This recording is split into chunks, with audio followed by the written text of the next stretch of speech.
All right, everyone's in. Good evening, everyone. How are you? My name is Joel Whitney. I'm part of the team at Brooklyn Public Library that brings the arts and culture events. BPL presents. It's wonderful to see you all, to those of you here in the Zoom, as well as to those of you watching on Facebook. It's a pleasure to be welcoming Dennis Nurkse, who's launching his book with us here tonight, his latest book, which he'll read from, and he'll be in conversation with Rachel Eliza Griffiths in an illuminating collection of selected poems over 35 years. One of our most essential American poets casts a clear eye on our politics, our places, and our heart's hidden stories. Nurkse will be in conversation, of course, with Rachel. And this is a book that deals with his immigrant parents who met on a boat out of Europe in 1940. He was a child of the generation whose anxieties were forged in the shadow of Hiroshima in the aftermath of World War II. His poems extend that child's dignified ignorance into an open encounter with the cataclysms of the latter 20th century and with family structures. Whispers of the old country of Estonia provide the backdrop for the boys' baseballs. Thrown in the fading twilight of the 1950s, secretly, I was proudest of my skill at standing alone in the darkness. The young man explores sexual passion and the arrival of a child in a young marriage. We showed her daylight in our cupped hands, while the mature poet writes of loneliness and community in our cities. But on the streets, there was no one, and the urgent need for us to keep expressing our will as citizens. Throughout his matchless career, over 11 books, D. Nurkse has crafted visceral lines that celebrate the fragility of what simply exists: birdsong, moonrise, illness, water towers, and the complexity of human perception. Our stumble forward through it toward understanding. And before I introduce Dennis's conversationalist, just want to remind you that you can follow us on our social media handles are BPL Presents on Twitter, Instagram, and Facebook.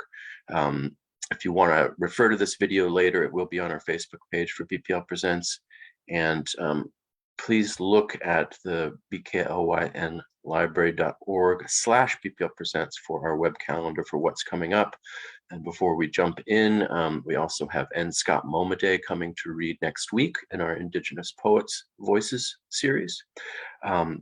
And without further ado, I'll introduce our moderator. Rachel Eliza Griffiths is a poet, novelist, and visual artist. Her most recent collection of poetry, Seeing the Body, was selected as the winner of the 2021 Hurston Wright Foundation Legacy Award, the 2021 Patterson Poetry Prize, and was a finalist for the NAACP Image Award.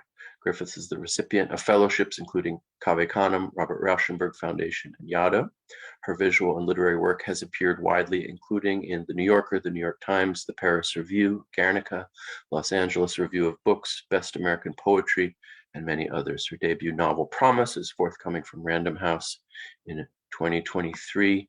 And without any further ado, welcome Dennis, Rachel. We're looking forward to hearing you. Good evening, everyone. Thank you so much for joining us tonight. I am thrilled to be with you all and to celebrate my friend Dennis's amazing body of work, Country of Strangers. The format for this evening will be beautiful and riff and rhythm and flow. And so what we'd like to do this evening, and we'd also really like to thank the Brooklyn Public Library and Joel and everyone whose energy is behind the scenes of these screens to make tonight possible. What we'd like to do is have Dennis read poems to us, which will be a gift. And then he and I will wade into some conversation and discussion about poetry and politics and childhood and intimacy and the world and the wingspan of this incredible collection. Dennis doesn't know this, but he truly is one of my favorite living poets and favorite persons. So I will get out of the way now and turn off my screen and invite you to listen and kind of get rooted. Thank you. Well, this is such a moment of kindness, you know. Poetry can be a tough gig. It can be a little bit of a labyrinth and just very sweet of the Brooklyn Public Library to do this event, Rachel, Eliza to be with us. And I see so many friends in the audience. It's very dreamlike. I would actually like to welcome Rachel Eliza, if it doesn't make her mad, by reading one of her poems and just celebrate her as one of our leading poets. This is from her book, Seeing the Body. Beautiful, beautiful book. Illusion. Walking inside of the night, I could make out the mound and my mother's eyes, the blank embrace of innocence when she returned from the other side of the light, where everything wept and was loved and forgotten. It's your turn. It's always your turn, the night says. That's a beautiful lyric poem. And before I read, I want to also mention a poet who was a friend of Rachel Eliza and my friend, who we lost, Kamala Aisha Moon, wonderful poet. And, you know, it makes me think of the stress that we all write under.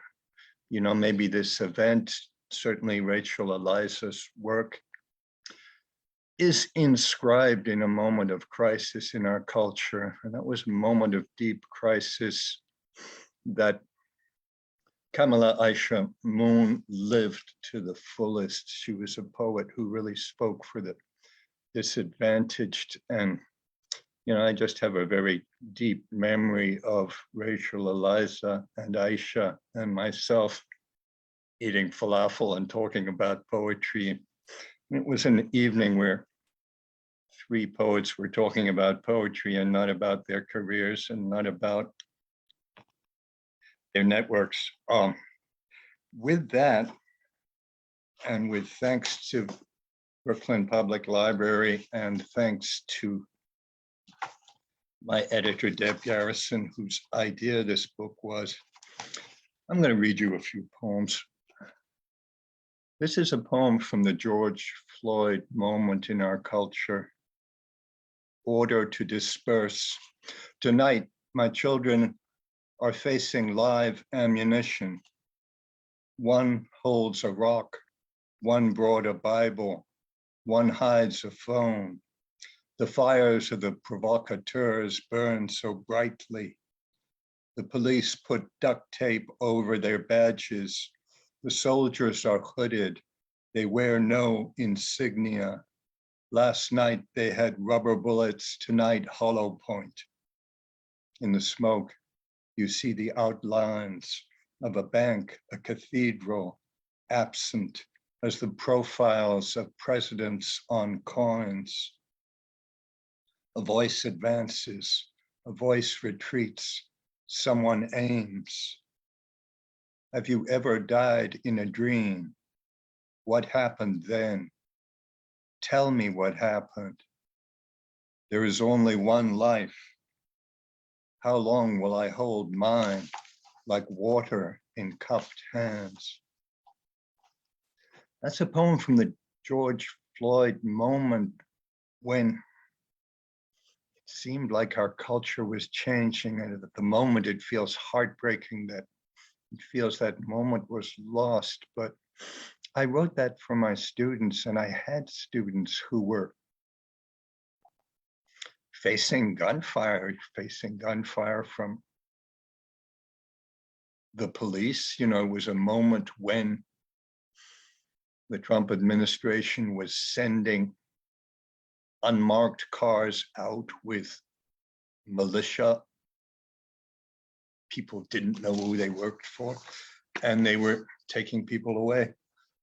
This is a poem called In the Winter of Painted Swastikas. The demonstration is winding down. The sound system has been dismantled and stashed in numbered boxes. Students draped in frayed banners are flirting or commiserating. there's still a sense of safety, lingering though the streets home are icy, dark, and watched. And if two women hold hands, a helmet on a rooftop will shout, girls coming from the march.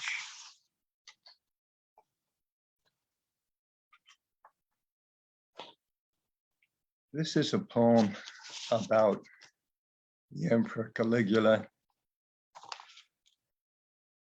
but also about recent American politics. It's after Suetonius. Caligula. Caligula ordered the night sky illuminated. Every stoop, porch, or balcony was a stage. He made the senators dress as prostitutes, tight silk skirts pasted on eyelashes, up to a matron to wriggle into a boy's shorts. Marcus Severus, one-eyed veteran of our labyrinthine border wars, had to hobble into the amphitheater, armed with a plume, and attack a lion. A plume. We were fascinated. We were all players. Who was the audience? The emperor chose me, and slept with us. He was passive as a bedpost, but listed his demands in documents we had to sign in advance. Slaves who had been stockbrokers or insurance agents a moment ago carried triremes on their backs to Rome. Sails billowed above our 7 sacred hills. Would it ever end? We were enthralled. Every breath was a saga when you longed to skip to the finale. We no longer brushed our teeth, or picked a scab. Just him. It was Cassius Chaerea who killed him, that silent tribune he called Pansy. The emperor lay on his golden bed. We were mesmerized. All we could do was compete to reconstruct the portents. Headless chicken racing all morning, kitten born without eyes, huge cloud, tiny cloud, cloud like a fist. For a few hours, the chronicler listened and scribbled, but soon he grew bored. We bored ourselves. So began Caligula's slow death. Caligula, who so often said of a captive, make him feel he's really dying. Now we're helpless as always, faced with twilight, a child crying, bird song, the breeze, our 7 steep hills. In that poem, I was trying to write about maybe my own complicity in just sometimes being fascinated with disaster or finding authoritarians more interesting than compromisers. Not that I follow them, but I give them my attention. This is a poem written when I worked at Rikers Island, and I've done a fair amount of work in community settings, and it's really a way of learning. Poems by kids go through my head. I remember working in a special ed class, 5th grade special ed class in Dyker Heights in Brooklyn. And a special ed kid wrote a poem that went to the phoenix. I know how you rise from the ashes. I do it every day. What amazes me is that you can remain on fire. And I was able to see poetry as something that's in the world, not in the academy, thanks to those students, interlocutors. This poem is called The White Prisons, and it's from Rikers Island. And I was teaching kids who, under international law, should never be in jail. A lot of people were under 18. The White Prisons. The kids ask, do you also teach in the white prisons? There are white schools, white libraries, white hospitals, churches, parks, and ball fields. Why wouldn't there be white prisons? Snow pulses in a tiny barred window, an idea at once vague and obsessive. The kids have been writing their poem. It starts with a blank page, a doodle in the margin, but soon you're a child in the streets. Oily slush seeps up through the soles of your Nikes. You pass a Burger King, Zion Redeemer, the ironworks under sleet. Pitkin Avenue does not go all the way to Morning. The white Lexus appears out of nowhere. Where to run? Icy stoops, steel-shod doors. I expect to live another 3 years, maybe 2 and 6 weeks, 6 weeks and 7 days, probably to my 19th birthday. It happens every night in my mind. The long street, the hour before dawn, the white Lexus, my enemy's face in the tinted window, so familiar, so masked. And if you were seeing that poem, you would see what the kids say at the end is italicized. And that was so true. The kids just did ask me, do you work in the white prisons? And I had to say, no, in New York, there are no white prisons.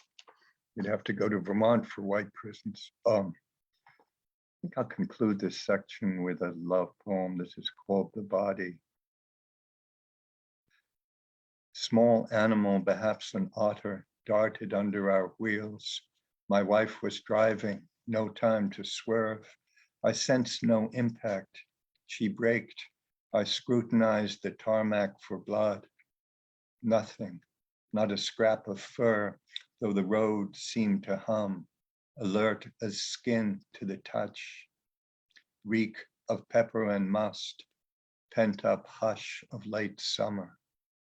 Behind a scrim of willows, a glint seemed to slip backwards, too.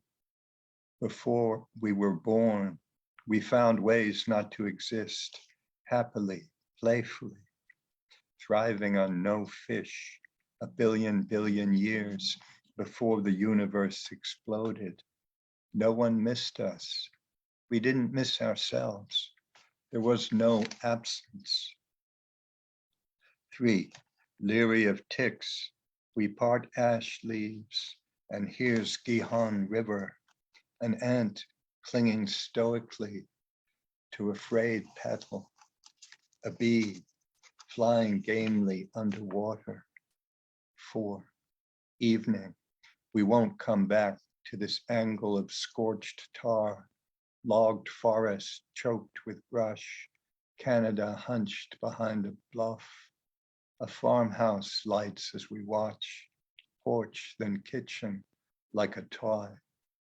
You can hear a child intoning the score of a jump rope game, solemnly, with sleepy urgency, as if blurting out a secret. Every syllable held and slurred in the loud shush of current. Radio signals link galaxies, but we're so close. All we know of ourselves is the blur of an eyelash. After us, the white line, the wall of pines. And now I'm going to ask Rachel Eliza to ask me questions or comment or speak. There's a lot more that I want to talk about, a lot more that I want to hear from.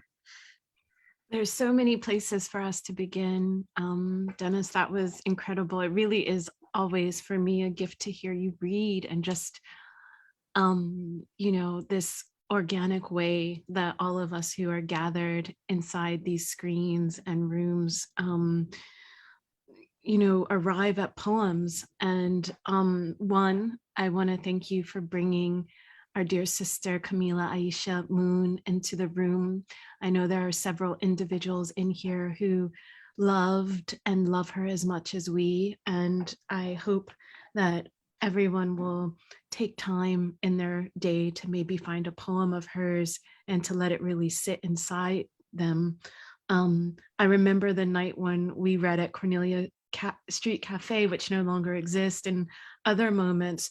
But I remember a particular night we read with you in the village, and then Camille and I, in our jeans and messy boots and sweaters, crashed the National Book Awards because Nikki Finney had won. And it was more about sisterhood, than kind of the, the award was fine, but it was just being there for your sister to witness it and to kind of feel, outside of that academia and that, to kind of come toward poetry in a full sense of living. And I feel like that is what happens in your poetry, is what I'm getting to in my rambling, is that there's a sense of the world and a kind of anarchy and a look at the chaos and a look at the disorder and a look at the nature of our humanity and what is sublime about us and what is also terror or terrorizing or terrible about us. And then there's so many things in between. So I'm thanking you for saying her name, and also for reading my own poem, getting to hear you read a poem about my mother. And after reading this gorgeous book of yours, I have so many books of yours on my shelves, but the figure of the mother, particularly in your new poems too, The Screen, for example, is a poem that, I feel that our mother energy and relationships with mothers really meet. But there's something I want to land on right now, which is in that same poem, and it's a question. And for me, many of the places where I can enter or begin or witness or give myself over to poetry is the questioning of it, and the questioning of myself or my I or of the we, and particularly of America. And I think we all can look at that. And you mentioned George Floyd, and I want to come back to that, and white prisons and things, and we're going to get to that. But you have these two quotes from, I'm quoting from poems of yours: "Were our streets ever so dark?" And then in another poem, it says, "The street never changes," right? So I wondered if we could talk about that, from our places as poets, like the street, what is that really, right? Like the street is the journey, is the life, but also that street where that kid is waiting for that Lexus to arrive is a different street. And that gorgeous, gorgeous line about the Phoenix, like fire is a different kind of street too for us. So I'm all over the place because I'm so excited to be in conversation with you.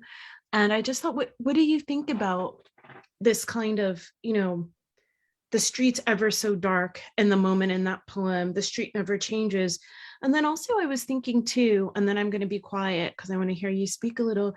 In order to disperse, I feel there's a real recurrence. The protest, the act of protest makes me think of the 1950s. It makes me think of the 1960s, the 70s. It makes me think of Black arts and Gloria Steinem. It makes me, there's just so many ways where almost each action or each directive or declaration in the poem has already happened. And I feel this horror that it will happen again when we thought things were shifting.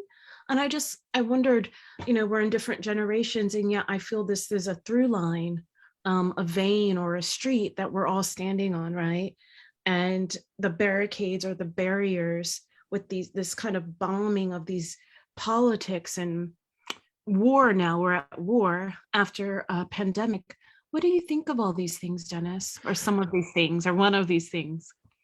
Yeah, I mean, I can remember a while ago,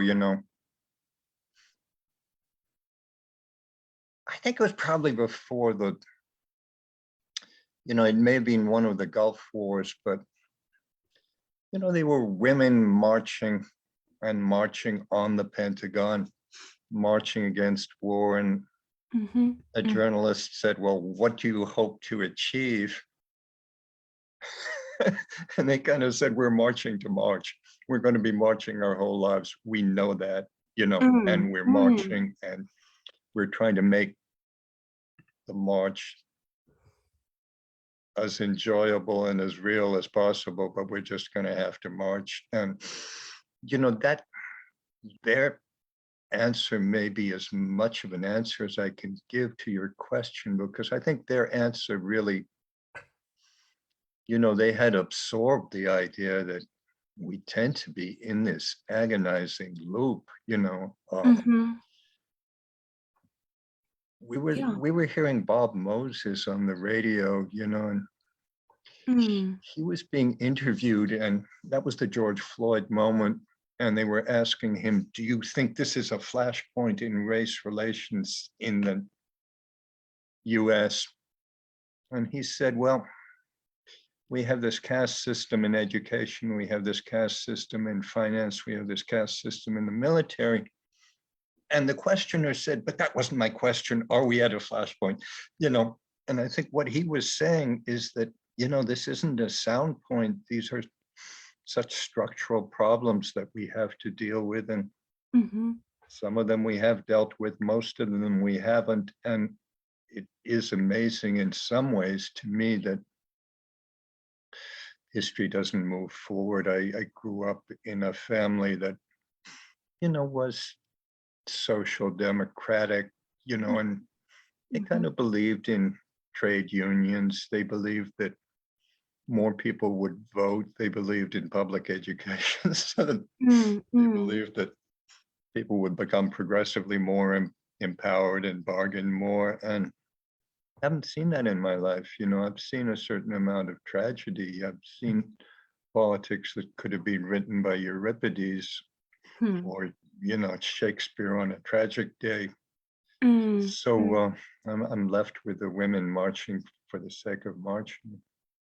Yeah, I remember, getting now into my mid 40s, I remember, marching in, through Grand Central Station when, Eric Garner and all of that was starting. And I remember lying down on the floor of Grand Central Station with these German Shepherd dogs and people above us having happy hour at a bar and like lifting martinis while we were kind of spreading ourselves on the ground, and kind of these die-ins, or these laying down, protesting and using your body.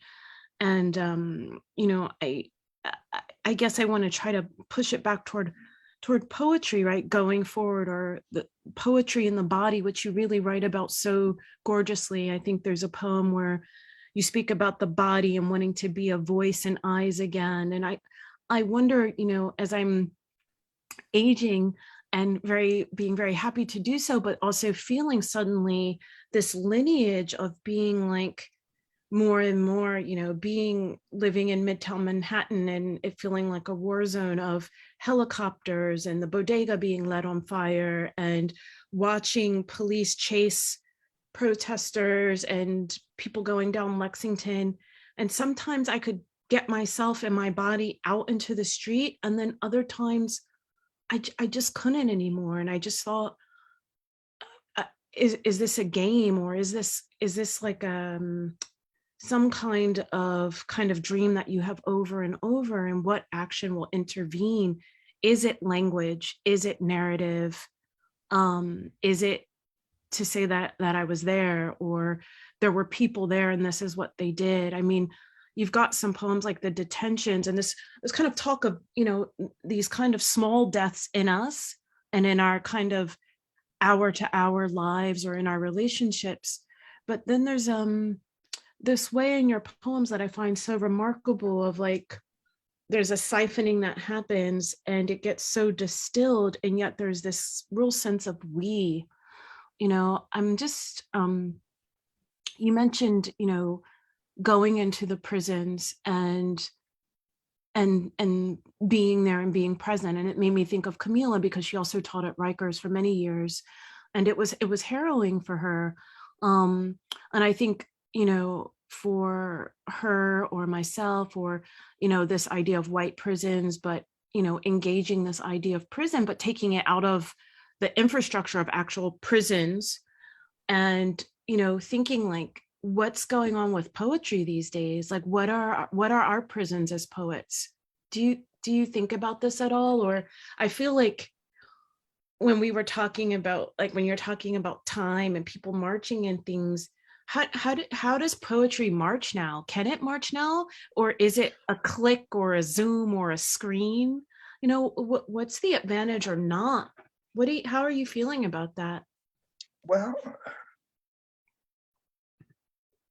going through the pandemic, there's another thought about Kamila Shamoun, is that she suffered so much from the pandemic, and you just see the inequalities of the pandemic. But But also the healthcare system too, yeah, she health lost her. insurance, the medical insurance. Yeah, So many, I had an uncle die on a respirator, and I had to watch him in his casket at his funeral through a live feed on Facebook, that yeah. kind of grief that I think Mhm. your poems hold, but that you pivot grief in a way and put oxygen, and you put some kind of, not comfort, but there's also ache. Like, this is part Yeah. of humanity.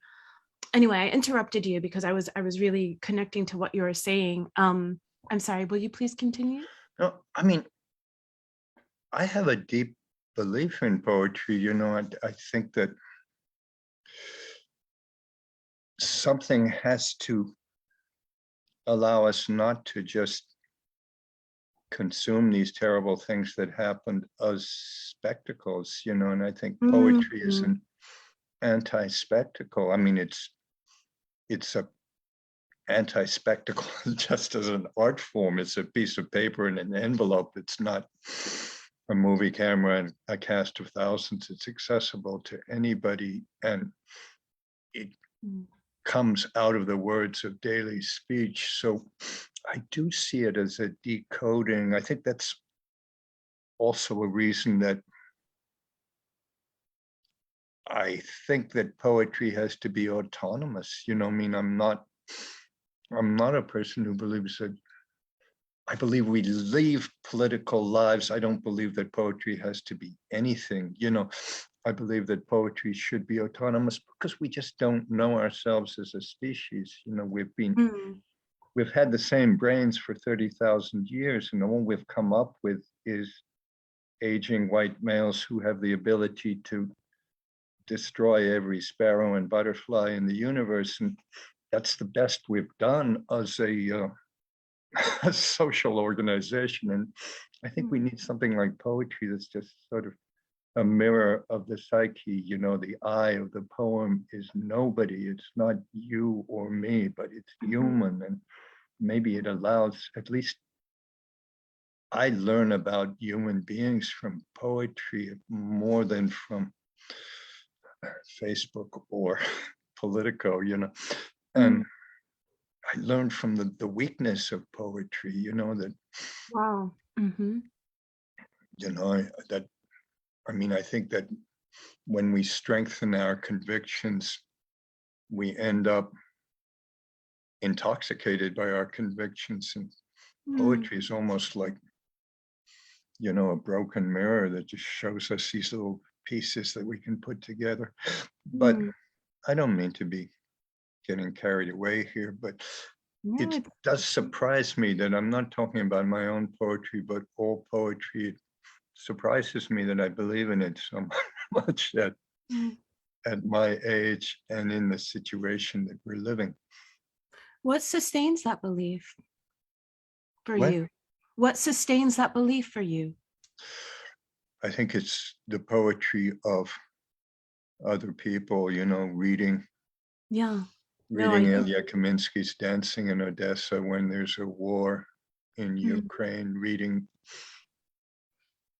That's a way of inhabiting humanity in Ukraine that I'm not going to get out of a statistic, and I'm not going to get out of even a moral statement or a command. Mm. And I think of poets like Lorca, how I Mm. think they kind of created an anti-code, when Lorca died, that fascists said, dale café, mucho café, and that meant kill him, give him coffee, give him strong coffee. They were all speaking in code, even though they were in power. And I mean, I Mm. think of Mhm. literature or writing Mhm. potentially as an anti-code, a way of, I think we just encode ourselves and encode situations instantly. And, poetry is a way of just finding our way out of the codes that we create. Mm. I think this is really interesting too, to think of like the we and the our and the plurality of poetry. But I also wanted to ask, a country of strangers, like where did that come from? A country of How did you strangers. arrive at that? Did you always like that's the thing, or because I feel like it's a kind of space that holds intimacy and relationships at every level, and then it is in the way that we live our lives, as you mentioned before, and that the way that we live our lives just has politics to it, much of it sometimes not even many of us having awareness of it, and some of us having hyper awareness of it, especially if it relates to our safety, or having a full life, or having health insurance, or access to a job, or taking care of loved ones. But also a country of strangers, of thinking of like war and exile, and seeing someone as strange or other, and then that being the reason that one could then settle or colonize, or embrace or fetishize or exoticize someone else too, because they are unknown to the self. But also country of the strangers could be the self, because there's so many selves within whatever is that I, that there are these strange selves within each of us, and that they manifest in different ages and years and desires and fears that we have. And so you can find yourself perceiving, if you can, yourself to be quite strange, and sometimes that's a superpower, and sometimes it's an Achilles, gashing in your across your tendons. I just wondered about that, elasticity and fluidity, but also it feels like a real kind of like landmass, a country of strangers. Can you say more about that? And then I will just say, those of you who are gathered with us, I will be looking at the chat if you have questions for Dennis and myself, or for Dennis, or comments to share. Part of my wonderful duties today is to share questions for our conversation, which will go about another like 10-15 minutes. Thank you. Yeah, a country of strangers. I think there are a lot of approaches to that. My father was Estonian, and when I grew up, I can remember going to the post office and trying to mail a letter to my cousins in Estonia, and the person in the post office said, "There's no such place, it doesn't exist." So I wasn't able to mail the letter. I just had to, I argued with them, but like I wasn't getting anywhere. But there is such a place. So, I mean, that may have been, growing up, my parents had come from a Europe that had fallen apart. I mean, they had seen the rise of Nazism, anti-Semitism, things that we're dealing with now. So that, yeah, that idea of a country, I mean, in it, there's the idea of a country that's not a sheltering place. There's also, to me, an idea, of, do I belong here?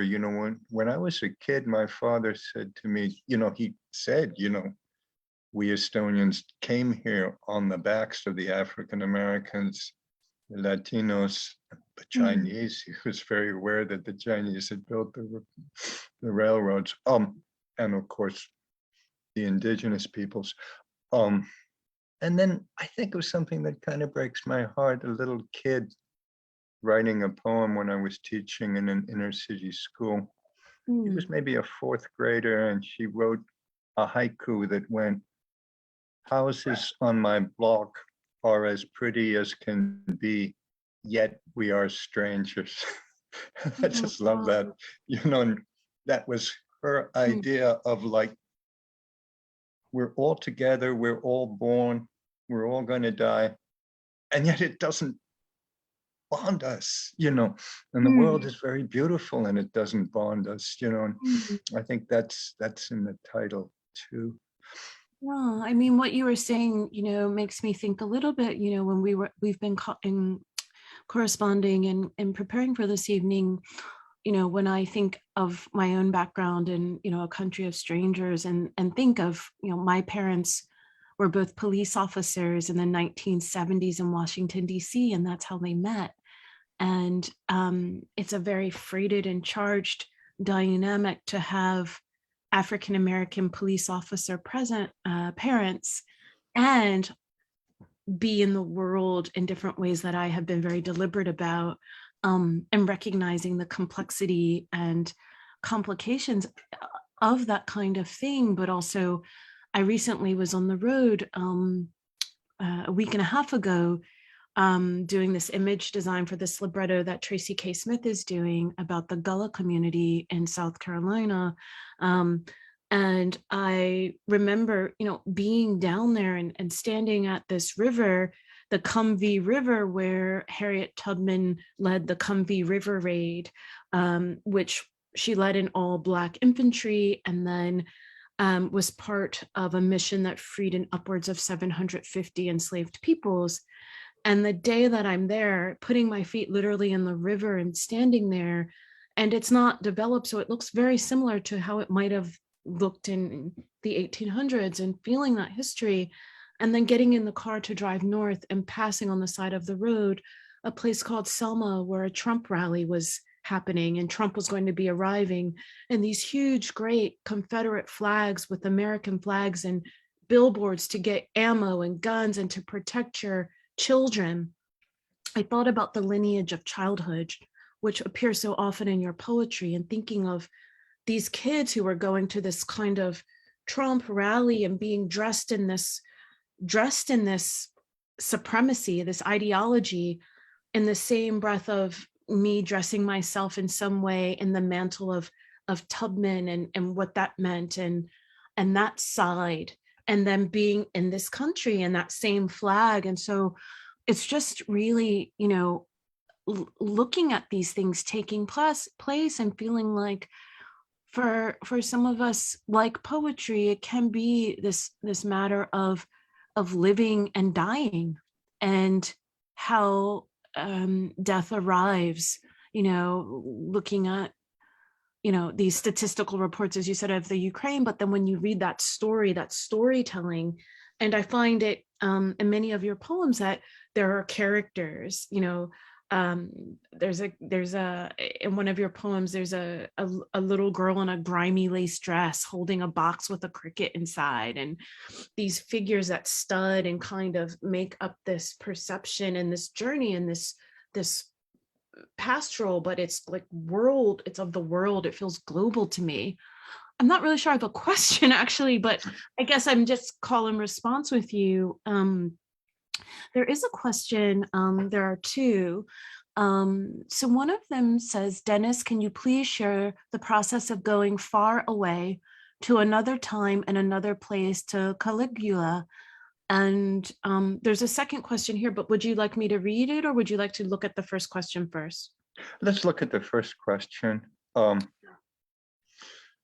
Process of going far away to a time and place. I mean, I'm into that, and that's the thought again, is that, we can't see ourselves. And I think when you look at a radically different age, a radically different situation, maybe a radically different ethnicity or culture, then maybe you can learn about yourself. Either you identify or else you realize how you impinged on them. And Suetonius, I really took that poem from Suetonius. I mean, it really is from his work, and it really did strike me that Caligula was a Trumpian figure, and partly because Caligula was very cruel, and partly because Caligula was fortunately disorganized, but it was a moment of public cruelty, and it was very much that moment of spectacle that Mm, I think we encountered with things like tweets that are in, yes, they're in language, but they're inherently spectacular. And in that sense, I think they're the opposite of poems. I think poems are the opposite of sound bites. Poems are mm, investigations of context. They create negative space. They create a speaker that you don't quite know rather than yourself. If you're, I mm, used to work in human rights and I would write as myself and I felt manipulative. I would mm, choose two poles of an argument and the one that I wanted would be in the middle. But I'm drifting from the question. I also wrote a book about the Tristan and Isolde myth, which to me had the same idea of was looking at the distant past, but it helped me understand things like fundamentalism, conspiracy theory, mm, people mm, becoming in love with symbols rather than the actual world that they live in. mm. There's But you have a another question? question here, Dennis, too. I'm going to read it exactly as it is. It says, Dennis, Sandy Solomon here. Will you read us one of your family poems from your new book? Looking forward Yeah, to reading it. I would love to. Lovely.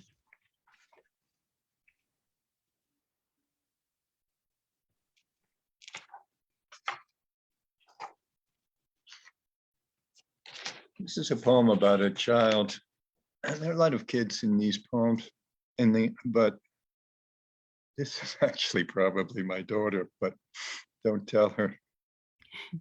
It's called Showers. The child tells me, put a brick in the toilet, don't wear leather, don't eat brisket, snapper or farmed salmon, not tells, orders. Doesn't she know the sluice gates were left open and 1 trillion gallons wasted just for the dare of it, until the staring eye shares that thrill confessing, I am just iris and cornea, blind spot where brain meets mind, the place where the image forms itself from a spark, image of the coming storm. But the child waits outside the bathroom with the watch she got for best diorama, muttering, 10 minutes too long. Half measures, I say. She says action. I'm one man. She, 7 billion. If you choose, the sea goes back. So that's a poem about a kid and the kid's highly bossy personality, but also the kid's desire to intervene, not to talk about the world, but to create the world. Mm. Mm. Are there any questions? We have a few more minutes left. We could probably take one more, or if Dennis, you have a question for us. There's so much I'm trying to kind of put my head around. I mean, I have this whole paper of questions, but at the same time, in the moment, I feel as as conversations often happen, there are the immediate things that suddenly kind of flare in front of you, and you think about and you process, and it takes time to really kind of get your mind around things. Do you have any more questions? I don't think we do. Are there questions? If not, I could read something else and we could, yeah. Let me read a last poem and Thank you.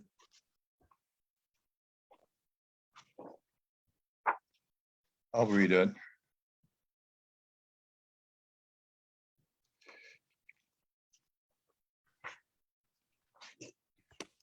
I always love to go through their poems.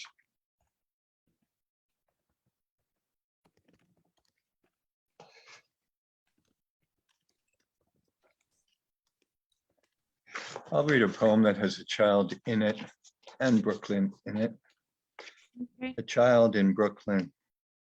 She stood on the dictionary to reach the mirror and whispered to that white cloud, "Look, I'm me." In another room, her father licked his finger to leaf through a divorce decree with 19 codicils. As you were before, independent lives. Child remains happy. Time is divided in two, but child remains in one body. Independent lives, happiness. Why didn't we think of that before it became law? In another room, her mother in a large white hat was packing a valise, thumbing through postcards, throwing out an ocean liner, keeping a waterfall with an arrow in the words, "Wish you were still here." The huge books had been sorted. The ones with sad endings would be kept because the settings were so beautiful. Ischia, Bari, the vineyards of Zion. Never before had the city been so vast, or the war so remote, or the bombing so precise. It seemed it had already happened and been encoded into computers, but no, it was just human life. If you thought up, you rose on tiptoe, and down you huddled on the buckling lino. If you thought sparrow, a small shadow darted by, self-important behind the frosted glass. But if you thought, here I start, it was over. So the child drew the letter I in the heart of the cloud, and there she saw a fiery counselor who shines. Now she and we are gone. Oh gosh, so wonderful. Thank you so much. Gosh, it's so stunning. Thank you, thank you, thank you. I feel like we should be able to, I'm going to clap for everyone here and just thank you. God, that's so stunning. This is, yeah, where people are clapping and doing all of this, and I am echoing that, Dennis. This work that is gathered here is continents, worlds, galaxies, cosmos, you know, souls and selves and spirits and all the things that make me want to go on in faith of poetry and friendship. So thank you so much. It's so lovely to join you tonight. And I know that I am in the chat, you can see people saying thank you, thank you, thank you. And I think it would be lovely to wish everyone well on that note of kindness that you began, a word that you use when we began. Thank you. Well, thank you so much. Thank you so much. I urge people to look for Rachel Eliza's books. Kamala Aisha Moon's books are Starshine and Clay, and she has a name. They're beautiful books. And, you know, please thank you for attending this event, and please continue to attend BPL's events. And thank you, Joel. Thank you, Joel. Good night. Good night.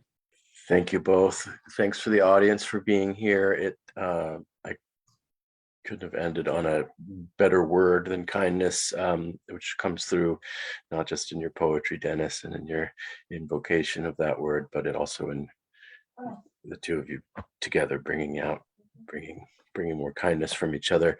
And I will take up that theme that Dennis just mentioned. You should definitely come back and keep in touch with what we've got going on. And one thing I will draw your attention to that I did in the beginning is our Lenape Hoking series. Those of us in many parts of the Northeast have been far too long unaware and ignorant of the fact that we are on Lenape land. And Thursday, Curtis Zuniga will be talking about Lenape plant medicine traditions here on Zoom via the Greenpoint Library, sort of putting together our Lenape series with our green series. And over the weekend, there's other amazing things. A week from Thursday is kind of the closing event of the Lenape Hoking exhibition, which is about the return of Lenape fruit trees. Lenape people were cultivators of fruit trees, despite what Henry Hudson and other Europeans said about them. And we're ending that exhibit with an anthology of Lenape scholars and elders and others writing their own history, interspersed with poetry by Rebecca Half-Lowry and interviews with their linguists trying to keep the language from passing away. So I hope you'll join us there. You can find more in the chat with where to follow these events. And again, I should also mention something that we're very excited about on May 1st, which is the People's Ball, sort of a fashion show for all of us. If you didn't get an invitation to the Met Gala, well, then come to the People's Ball on May 1st. That's a Sunday evening at the Central Library. We hope we get to do it in person. Anyway, thanks again, Dennis. Congratulations on this new book. Thank you, Rachel. Thank you so much. Drawing us all out. And let me just say, the Brooklyn Public Library was my MFA program. You know, I didn't go to any other program except your library, and it was a good deal. Yeah. Well, the price has not gone up, so got that going for us. Thank you. Good night. Good night. Good night.